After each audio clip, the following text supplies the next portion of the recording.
Welcome, welcome back to my devlog, second devlog over the past week.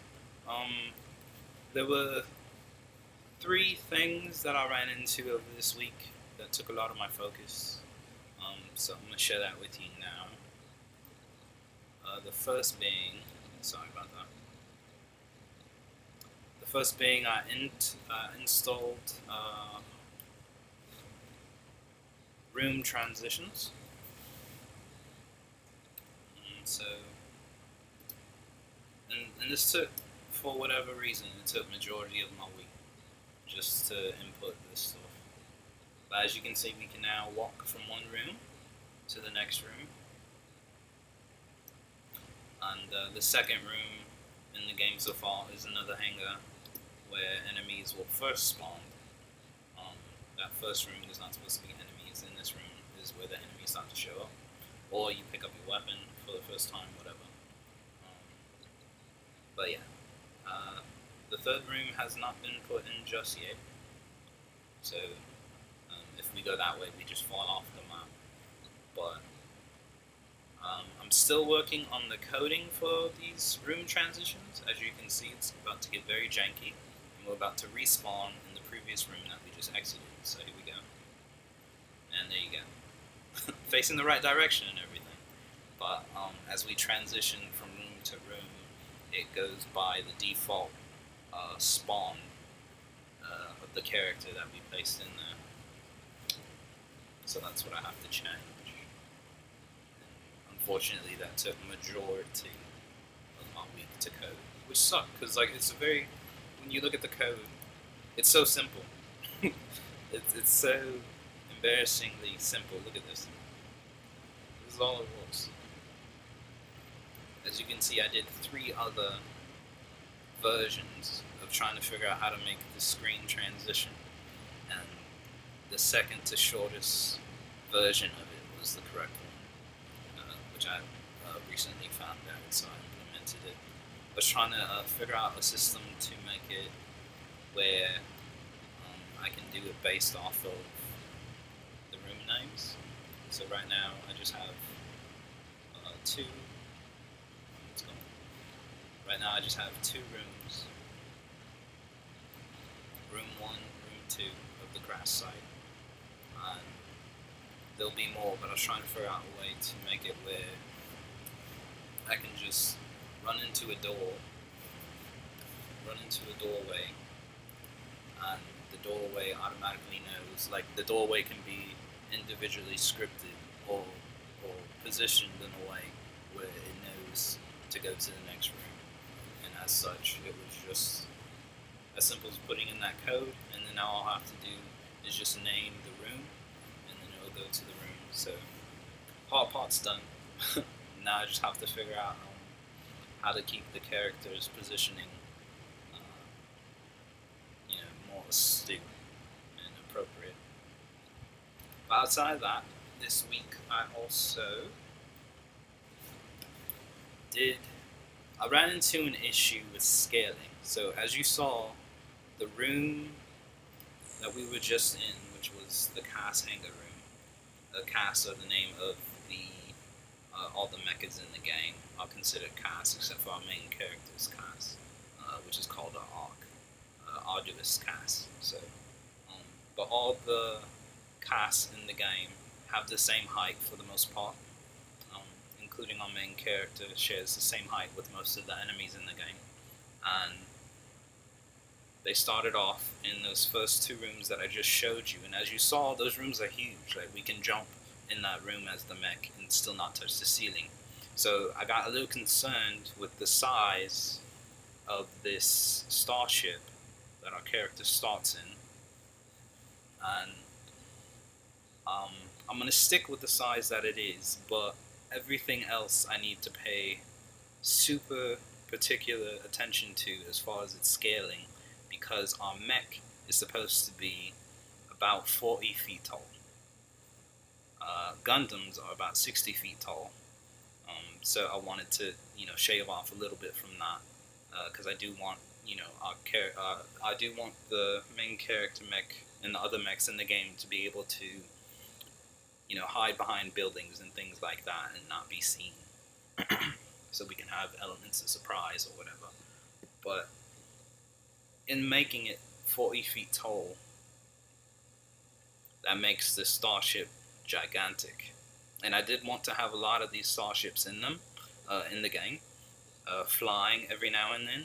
Now I think I'm going to have to lower the number of starships that you actually see to that scale, because these things are huge. If you look at the scale that I drew, this is it in retrospect to first a human, this tiny little thing over here, and then to a car, to a light post, to a 2-story home, to a tree, a standard tree that you would find in a residential area, and then a business building that has at least 3 floors in it. Our mech is around the size of a 3-story building. So I have to be careful with the scaling that goes down in the game, because it's definitely too large in comparison to most things, and making the starship be able to hold many of these things where they have room to jump is ridiculous as far as sizes go.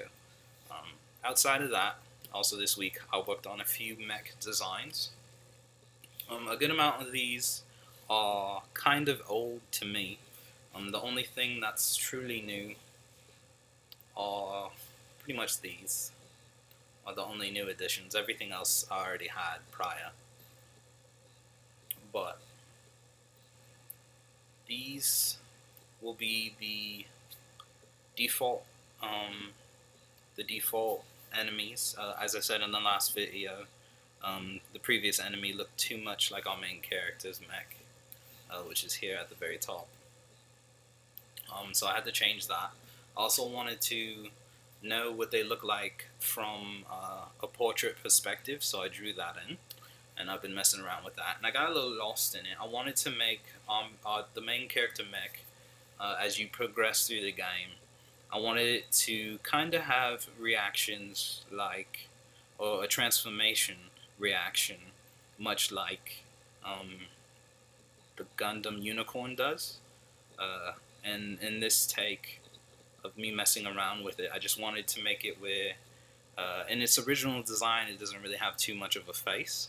Something human related, even though a lot of people have mistaken it as like a cyborg or something. It's a giant mech, but it does look like a cyborg until I have more things to compare it to in the background. But I thought having it have a transformation to where it seems like it has a visor on or a mask on, and the mask opens, much like that of Gundam Unicorn, that would make it more interesting and enjoyable as you play the game. So I wanted to mess around with that a little bit.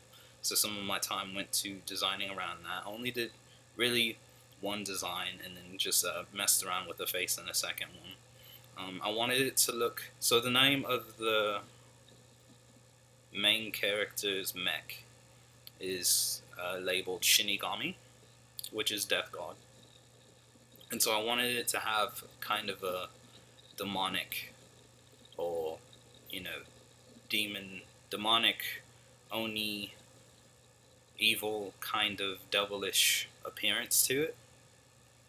And so I just made it where the horns on its head would spread out a little bit more, and then when the visor opens up, it kind of has what looks like to me like a bull face. So I thought that was more appropriate. I still want to play around with it because there's a lot of mecha transformations that I admire.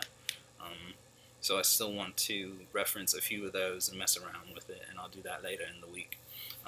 Also, this week I want to tackle more atmospheric things for the game. So aside from the room transitioning placements and stuff like that, and getting that down, and adding a little bit more of the starship that I showed you, I want to make it where our enemy player here is able to move around and stuff, just to add more atmosphere and more life to the game.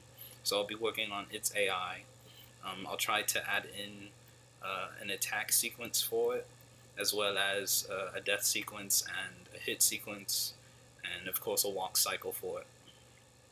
And then once that's done, I wanted to give our main character the ability to block.